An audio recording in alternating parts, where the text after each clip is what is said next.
మాజీ కేంద్ర మంత్రి తెలుగుదేశం పార్టీ నాయకులు పూసపాటి అశోక్ గజపతిరాజుకు కేంద్ర ప్రభుత్వం గోవా గవర్నర్గా నియమించిన సందర్భంగా నారా లోకేష్ యువజన ఫౌండేషన్ ఆధ్వర్యంలో ఘనంగా సంబరాలు నిర్వహించారు. మాజీ కేంద్ర మంత్రి తెలుగుదేశం పార్టీ నాయకులు పూసపాటి అశోక్ గజపతిరాజుకు కేంద్ర ప్రభుత్వం గోవా గవర్నర్గా నియమించిన సందర్భంగా నారా లోకేష్ యువజన ఫౌండేషన్ ఆధ్వర్యంలో ఘనంగా సంబరాలు నిర్వహించారు. ఫౌండేషన్ రాష్ట్ర అధ్యక్షుడు మండపాక సుబ్బు ఆధ్వర్యంలో అభిమానుల సమక్షంలో కేక్ కట్ చేసి మిఠాయిలు పంచిపెట్టారు. ఈ సందర్భంగా సుబ్బు మాట్లాడుతూ అశోక్ గజపతిరాజు నరేంద్ర మోడీ సారథ్యంలోని కేంద్ర ప్రభుత్వంలో కేంద్ర పౌర విమానయాన శాఖ మాజీ మంత్రిగా పనిచేశారని అన్నారు. జూన్ 26, 1951 జన్మించిన ఆయన విజయనగరం సంస్థాన రాజకుటుంబానికి చెందినవారు మరియు విజయనగరం చివరి మహారాజు చిన్న కుమారుడు. తెలుగుదేశం పార్టీలో కీలకమైన పాత్ర పోషించారని అన్నారు. గవర్నర్గా దేశానికి రాష్ట్రానికి పేరు ప్రఖ్యాతలు తేవాలని కోరారు.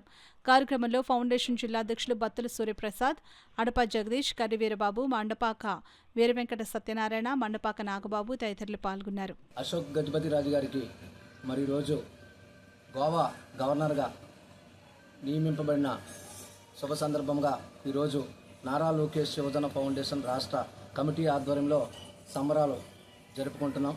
మరి అశోక్ గజపతిరాజు గారు మరి ఇటు దేశంలోని రాష్ట్రంలోని ఎనలేని సేవలు అందించి మరి ఈయన గవర్నర్గా నియమింపడం మా అందరికీ అదే ప్రజానికానికి సంతోషకరంగా ఉంది.